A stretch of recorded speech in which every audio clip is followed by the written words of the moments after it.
Do you know why the funniest people are often the saddest? Because I learned that if you can make someone laugh, they won't look close enough to see that you're breaking. You perfect the timing of a joke. I master the art of deflection. You learn exactly which stories to tell to make people smile while you're dying inside. I figure out which parts of myself to show and which parts to hide so deep that nobody ever finds them. And it works. It always works. People love you when you're funny. They seek you out. They want to be around you. They remember your jokes and repeat them to other people. You become the person who makes everyone feel better, and in return, nobody ever asks if you're okay. Because if you're making them laugh, you must be fine. That's the deal we make, isn't it?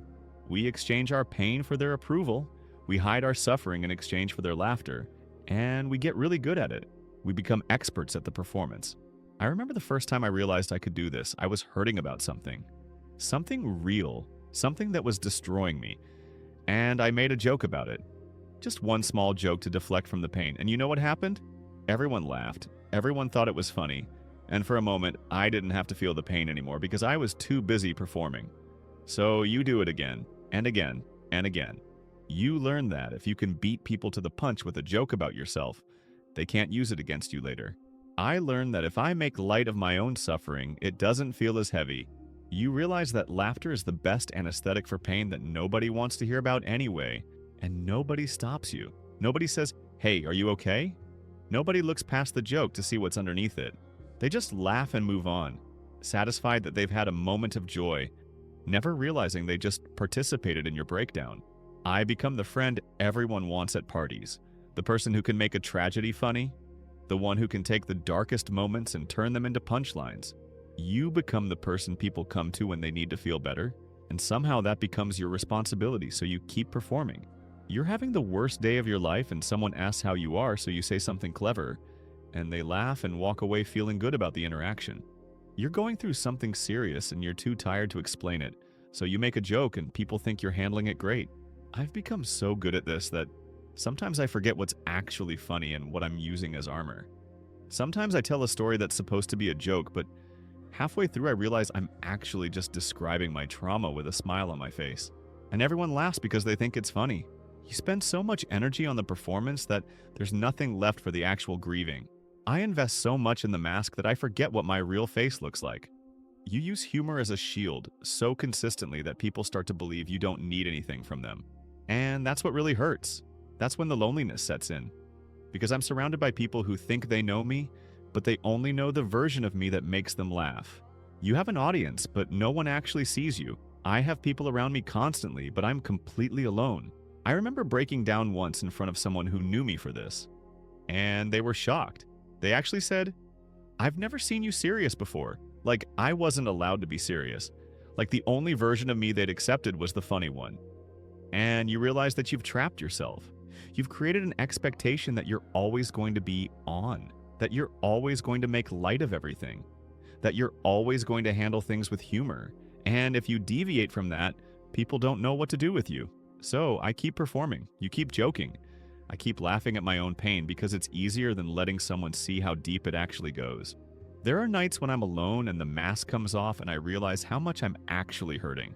I realize that all those jokes I told were just me crying in a way that was acceptable to other people.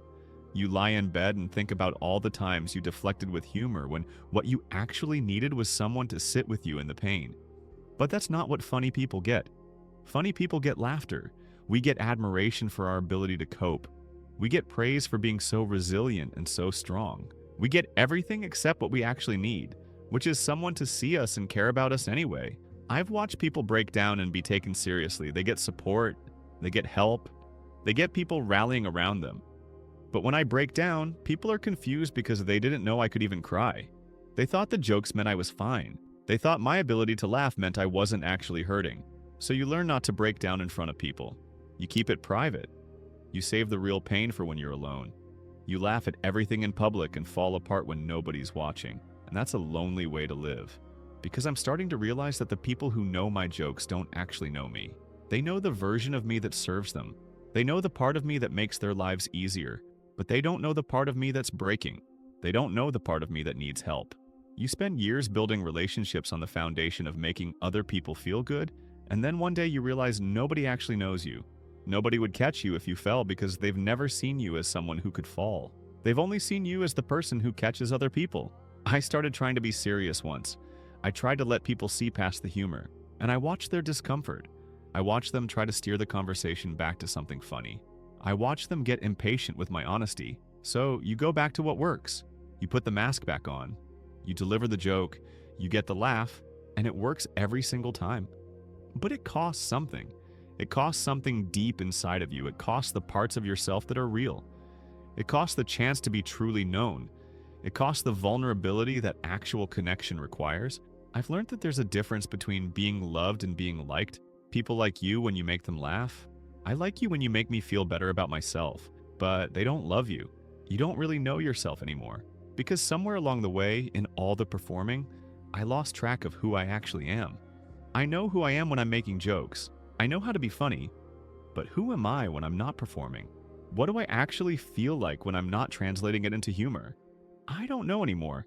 And you've done the same thing. You've become so good at the mask that you're not sure if there's anything underneath it. You've performed so well for so long that you don't know if you're actually fine or if you've just gotten really good at pretending. So I'm learning to stop. I'm learning to let people see the parts of me that aren't funny. I'm learning to be serious about serious things.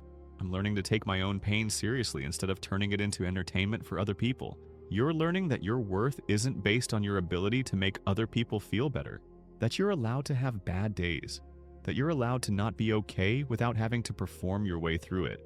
And it's scary, because the moment I stop making jokes, I have to face the actual pain. The moment you stop performing, you have to feel what you've been running from. But I think it's necessary. I think I'm dying in slow motion when I keep everything as a punchline. You're disappearing when you keep yourself hidden behind humor. So I'm taking the mask off, not all the time, not with everyone, but with the people who are willing to see me, with the people who can handle my pain without needing me to make it funny. And yeah, some people will be disappointed. Some people will miss the version of me that made them laugh. But I'd rather be truly known by a few people than liked by many people who don't actually see me. Because laughing at your own pain might make it easier to carry, but it doesn't make it go away. And I'm tired of carrying it alone while everyone thinks I'm fine.